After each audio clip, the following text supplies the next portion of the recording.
Hi, everyone, and welcome to Talk English Today, the podcast where we help you improve your English while exploring real life topics. I'm your host, Emma, and today's episode is all about how to apply for a student visa.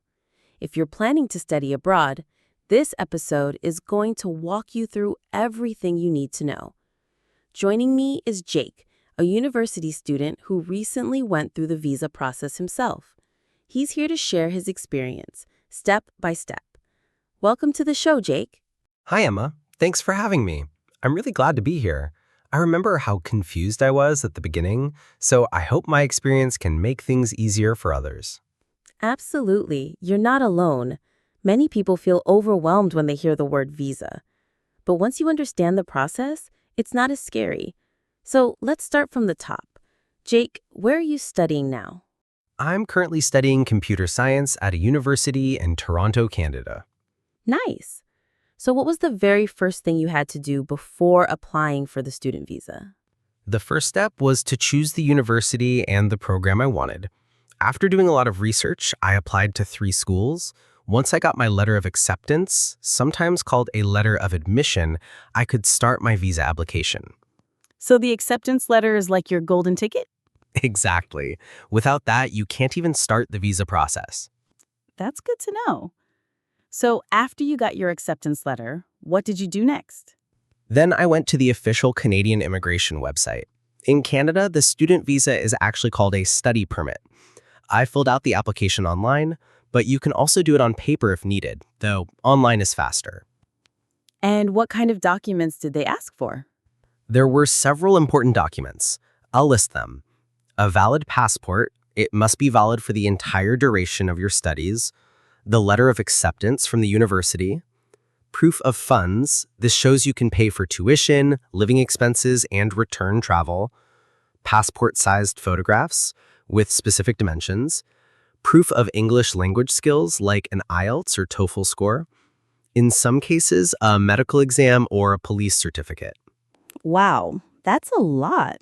What did you use for proof of funds? I submitted bank statements from the last 4 months, a sponsorship letter from my uncle who supported me financially, and his employment letter.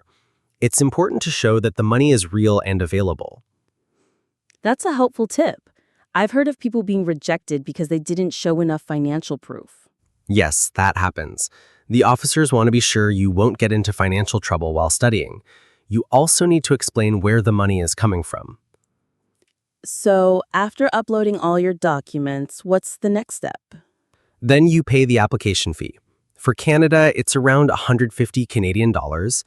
After that, you get a letter asking for biometrics.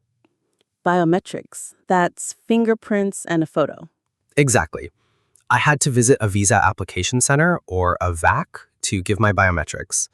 It's usually quick. It took me about 20 minutes. Was there an interview? For Canada, I didn't have to do an interview, but for the US or the UK, many students do. If you're asked for an interview, don't panic. They just want to understand your study plans and check that you're a genuine student. Let's imagine someone has an interview. What kind of questions should they prepare for? They might ask, why did you choose this university? What is your course of study? How will you pay for your studies? What do you plan to do after graduation? Always answer honestly and be prepared to show that you plan to return home after your studies. That's something they care about a lot. That's a good point. What about the waiting time? How long did it take to get your visa? For me, it took around 5 weeks, but the processing time depends on the country and the season. It can take longer during busy times, like before the fall semester. So applying early is important? Yes, 100%. I always tell people to apply at least 3 to 4 months before their program starts. That gives you enough time to fix any problems. Were there any challenges you faced during the process? A few. For example, I uploaded the wrong size photo at first. It was rejected. Also, my financial documents weren't clear enough, so I had to upload them again. It's important to read the instructions carefully and check everything twice. That's such a common issue. I think many people rush through it. Yeah, but rushing can delay your application. Make a checklist, ask questions if you're not sure, and keep copies of everything you submit. Love that. One more thing. Did you get help from anyone, or did you do everything on your own? I did most of it myself, but I also spoke to a student advisor from the university. Many schools offer free visa guidance. I also watched videos, joined student forums, and read blogs from people who had done it before. That's a great way to learn. Okay, Jake, final question. What advice would you give to someone who is just starting their student visa journey? My advice is to start early, stay organized, ask for help when you need it, be honest in your application, and don't give up. Some steps feel stressful, but it's worth it in the end. Beautifully said.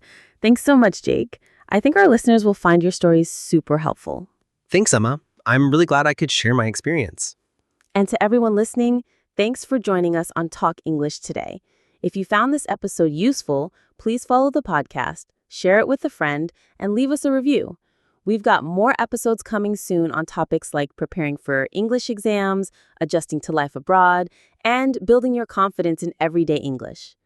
Until next time, keep learning, keep growing, and as always, stay curious.